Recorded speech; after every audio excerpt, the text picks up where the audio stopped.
2CT7. I'll do that. And he handed it to us, and we just went, boop, boop. I don't feel anything. World around you. We're square. But there's messages in every game.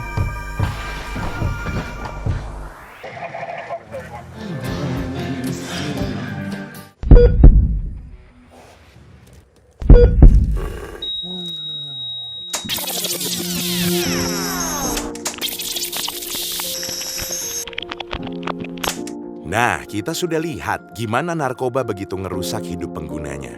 Mulai dari dampak fisik, psikologis, spiritual, sampai ke dampak sosiologis. Tapi gimana sih sebenarnya narkoba itu bisa masuk ke Indonesia? Dibuat dari hasil investigasi, ya. Baik mereka dari Iran, kemudian dari Myanmar, atau dari Thailand, ya, lewat laut, ya, atau langsung dari China, dari Hong Kong, lewat laut, atau dari Iran, itu masuk ke tempat kita, kemudian persebarannya ke seluruh Indonesia, jalurnya. Kalau kita lihat angka prevalensi ini, Sumatera Utara paling dominan, ya, yang ada. Kemudian nomor 2 itu ada di Sumatera Selatan. Nomor 3 DKI Jakarta. Untuk layanan rehabilitasi baru 10.5 di Indonesia, 10,5. Lalu, gimana sih caranya menangani kasus narkoba yang semakin hari semakin bertambah? Segala penanganan kasus narkotika dilandasi Undang-Undang Nomor 35 Tahun 2009. Undang-undang ini telah mengatur sanksi-sanksi pidana bagi siapa saja yang melanggar. Bagi orang yang memproduksi atau mengedarkan, tentu sanksi hukumannya lebih berat daripada orang yang menggunakan saja. Khusus untuk pengguna akan ada penanganan khusus, yaitu rehabilitasi.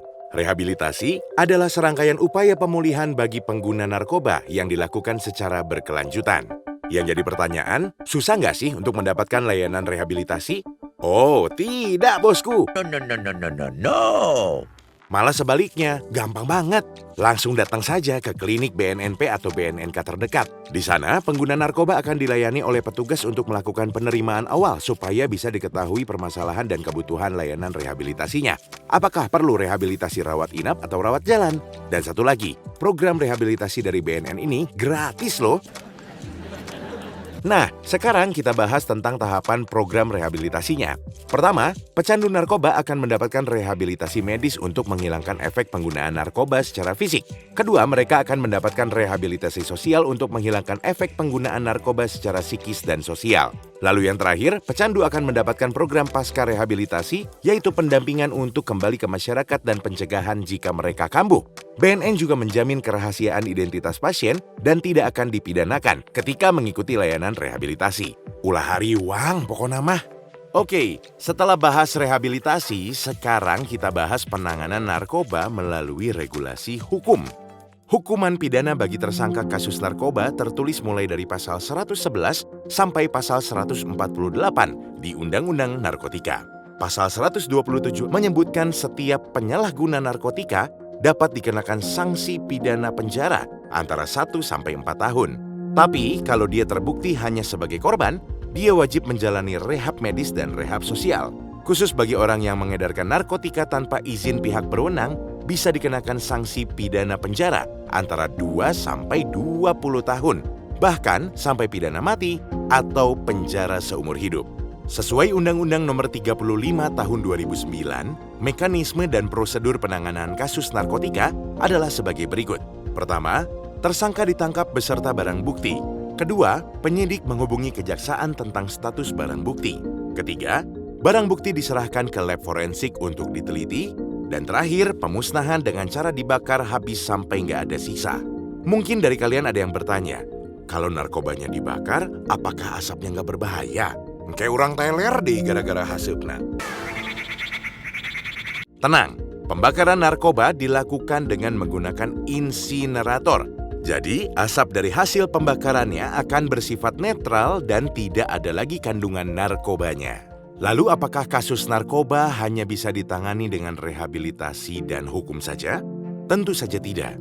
Mari kita lihat skema kerja dari BNN ini. Narkoba muncul karena adanya permintaan dari masyarakat. Ketika ada permintaan, otomatis akan ada penyediaan.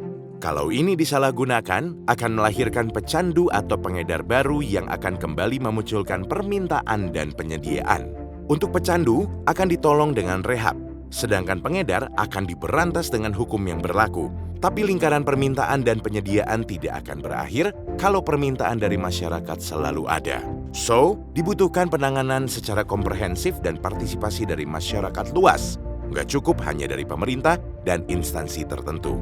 Seperti peribahasa Sunda, kacai jadi saleuwi, kadarat jadi salogak, urang teh kudu kompak.